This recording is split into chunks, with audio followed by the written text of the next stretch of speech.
Quisiera empezar con un pensamiento de una persona a la cual admiro profundamente, que es Nelson Mandela.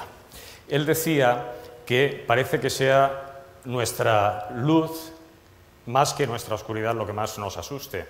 En situaciones difíciles, en situaciones adversas, en situaciones complejas como la actual, nos hacemos una pregunta que de inmediato nos exime de toda responsabilidad. Y es que nos preguntamos quién soy yo para ser brillante o talentoso, para ser magnífico o fabuloso. La pregunta relevante, sin embargo, la que debiéramos de hacernos es ¿y quién soy yo para no serlo?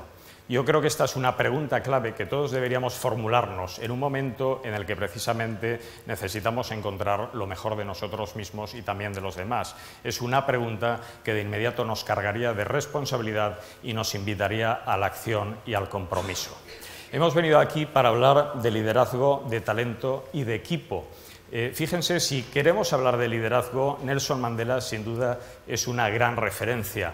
Y miren, cuando hablamos de liderazgo no nos referimos a esos líderes que gozan del prestigio, de las tarimas doradas, de estos focos. Yo me refiero más bien a esos líderes, como decía Hermann Simon, esos líderes en la sombra, esos líderes del día a día, esos como todos y cada uno de nosotros, o como diría mi compañera Pilar Jericó, esos héroes cotidianos, gente común y corriente, personas capaces de hacer de la adversidad un desafío, esas personas que saben guiar a los demás. Líder es una palabra inglesa que significa guía, y un guía es alguien que con su luz ilumina el camino para los demás. Si queremos ser... Verán, me gustaría que todos tomáramos conciencia de que todos nosotros somos líderes. ¿Qué duda cabe?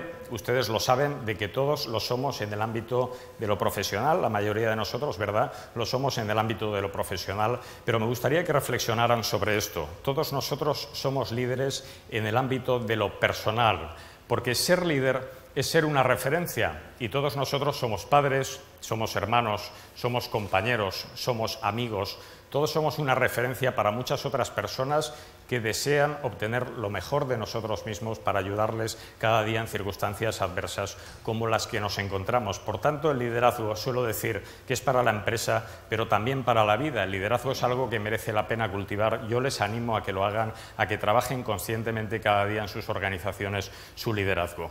Pero miren, y fíjense, la diferencia entre el poder y la autoridad estriba en la legitimidad.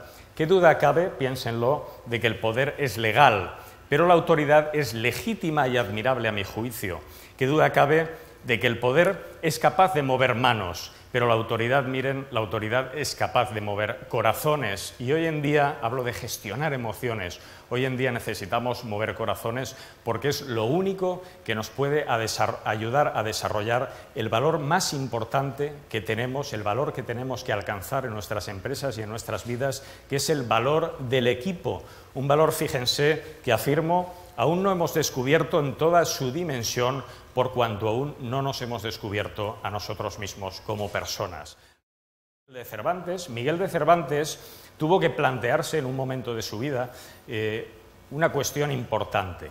Fíjense, fue escribir el Quijote del modo en el que lo hizo, ya saben ustedes, de un modo diferente, un modo peculiar, un modo ingenioso, divertido, burlesco incluso para la época, o haberlo escrito de cualquier otro modo que probablemente le pasaría por la cabeza, ¿verdad? Sin embargo, él decidió hacerlo del modo en el que lo hizo, y por eso el Quijote se ha convertido en una obra de referencia en la literatura universal y en la literatura española de todos los tiempos.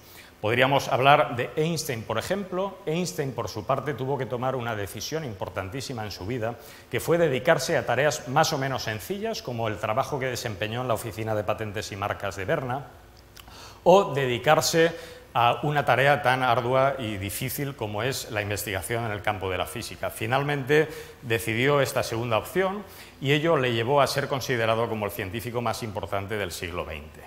Podríamos seguir hablando de Pablo Picasso, de Beethoven, de cualquiera de ellos. Me referiría a Gandhi. Para terminar, Gandhi tuvo que tomar también una decisión importantísima en su vida, que fue dedicarse al ejercicio de la abogacía, para lo cual había estudiado Derecho, o dedicarse a algo tan importante y necesario, a esa noble causa de ayudar a los derechos del pueblo indio. Pese a que esa situación le supusiera un riesgo para su vida, finalmente ese riesgo se cumplió. Ya saben ustedes que Gandhi fue asesinado, ¿verdad? Bien, sea como fuere, él valoraría todo esto y finalmente decidió esta segunda opción.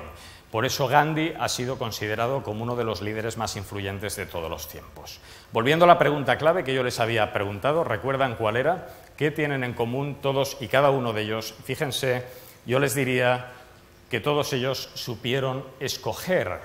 Cuando digo saber escoger, hablo de que todos ellos supieron poner en valor su inteligencia, porque inteligencia es una palabra que proviene del latín intelligentia, está formada por dos términos, intus, entre, legere, escoger. Inteligencia, miren, es la capacidad que todos y cada uno de nosotros tenemos para razonar, para discernir y finalmente escoger entre las diferentes opciones que se nos presentan las mejores.